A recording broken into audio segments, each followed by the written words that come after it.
The Mercedes-AMG C-Class range has undergone radical change for 2023.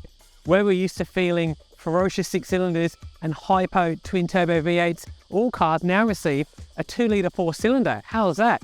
Has this car lost some of its charm along the way? Well, let's find out today. This is the new 2023 C43, 2-litre turbocharged 4, 300 kilowatts, 500 newton meters, and an asking price of around $135,000. We're going to jump behind the wheel of this new C43 to discern whether it's still the emotive and great choice it always once was. Let's go. The Mercedes-AMG C43 is priced from $134,900 before on-roads and options. Our test car was fitted with a handful of things that lifted its total price to around $137,100 or about $144K drive away. Those options fitted to our car include hyacinth red metallic paint for $1,500 and an anthracite lime wood trim on the interior for $700 extra as well. Standard features on the car, however, include massive 20-inch AMG alloy wheels, black leather heated sport seats, and an exclusive Mercedes-AMG exterior styling kit that includes that classic Pan America slatted grille and gloss black exterior elements. Before we jump in the cabin, it's worth quickly discussing what's under the bonnet.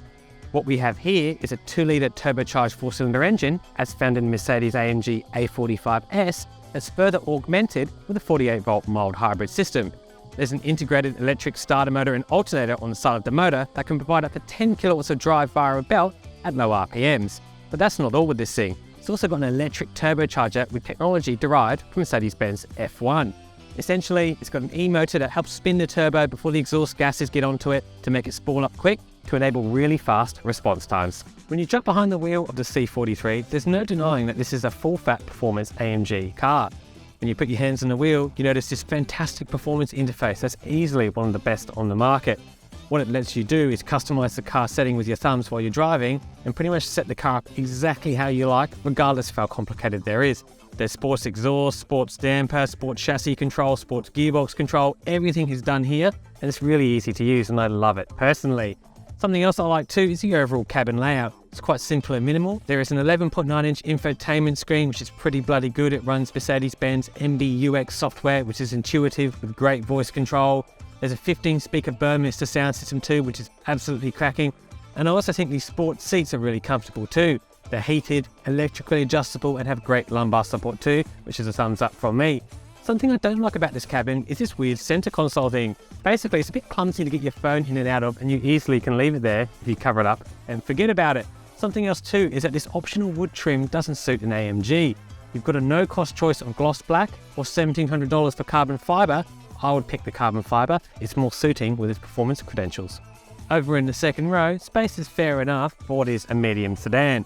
In terms of foot and knee room, I've got decent space to kick my feet out and enough room in front of my knees. My upper body is nice and comfortable, but my head is quite close to this headlining. I'm about 183 centimeters tall, about 6 foot for your reference. I've also taken the liberty of fitting a child seat to the back here. This is an InfoSecure Rally, suitable for kids from the age of about 2 to 3 onward. And with my son in the back, who's 4 and a bit taller than the average kid, he had enough room here to get comfortable and quite enjoyed it back here as well. In terms of other things, we've got some air vents, no USB ports, which is a bit of a bummer, some large door pockets, but a fantastic cup holder device holder here. Let me show you. One tap makes it suitable for a tablet. A quick half tap reveals a set of cup holders. I reckon that's pretty cool. Under the standard fit electric tailgate lies a 455-litre cargo area. It's nice and wide, which means it's great for a set of clubs. And it's quite deep too, meaning some suitcases will get in there nice and easily. However, do note that you have to bend your back to get in and use it because it's not an SUV.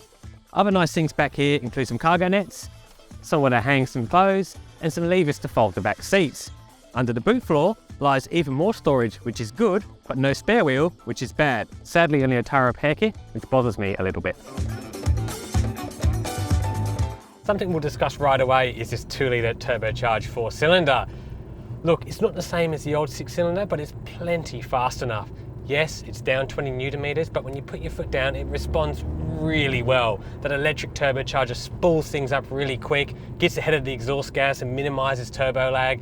And honestly, it feels fast enough. 0 to 100 takes 4.6 seconds, so on paper is 0.1 seconds quicker than the older car. So, can't argue with that.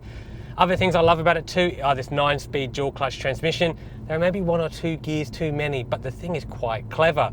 What it does in Sport and Sport Plus modes is trails the throttle between gear shifts to give you a real emotive, visceral and a kick in the back between the gears. It makes the car feel faster, and I reckon it does actually make it faster too. So it shows you the little improvements Mercedes-Benz are making to make this platform even better. The 48-volt electric starter motor thing does its job. It makes the stop-start system really imperceptible and definitely adds a bit of power down low, apparently 10 kilowatts, which you can sort of feel when you lug it from low RPMs. But the chassis is pretty unbelievable with this car too. Even though it's a big heavy thing, the rear wheel steering and the calibration of the all-wheel drive system is pretty much spot on. There's a variable degree of traction control with this car where you can sort of dial up the dynamics of it. You can get the car to brake the inside wheel for you and adjust those settings on the fly, which means it's quite an intuitive car and it really suits a keen driver who's out there looking to hone his craft and learn a bit about driving. Speaking of, that rear wheel steering comes in handy in places like this where it's nice and tight. Under speeds of 100 k's, the rear wheel's turn the opposite way to effectively shorten the wheelbase.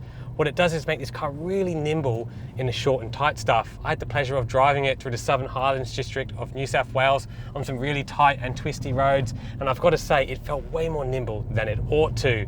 The AMG Advanced Dynamic System has 3 settings, Basic, Intermediate and Pro, and on the Pro setting what the car does, it starts to do clever things like brake the inside wheel and work with you to make the car go faster. If you're interested in learning how to drive or taking this thing on a track, then it's probably a really adequate car for that. It's got a great software system and great hardware calibration that helps improve your driving and work with the car to go faster. The adaptive dampers out on the rural road are a bit busy, but in the metro environment, they're plenty fine. But trust me, you will definitely not use Sport Plus on the street. It is way too firm for that. The all-wheel drive system is great too. It's permanent, rear biased with 31% at the front and 69% of power to the rear wheels. It does make the car feel a bit dynamic and rear driven, which you should love. And it's permanently on too, which means it's always safe and competent in all weather conditions. All in all, it's a pretty big improvement on the outgoing car, but it just definitely lacks that emotive quality that I keep speaking about, which is a shame for me personally.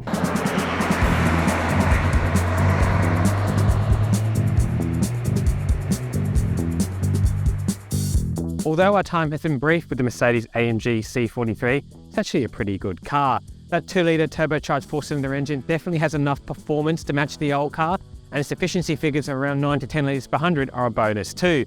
However, it does lack that emotive quality of exhaust sound. Even with the exhaust turned to maximum, it's still too quiet, and it sounds nowhere near as good as the old 6 or V8 twin turbo for that matter. That's a bit of a bummer from me. In terms of the chassis, it's a bloody well-composed car. That rear wheel steering makes it feel agile, the front end is great, and it certainly feels like a full-blooded AMG car. However, in order to discern exactly how good it is, we're going to have to spend some more time with it, which we'll do in the next coming months when we get this car in again for a longer review. If there are any questions that you'd like to know, let us know in the comments below, and please like and subscribe to our channel to be kept up to date with the latest and greatest news from Mercedes-AMG.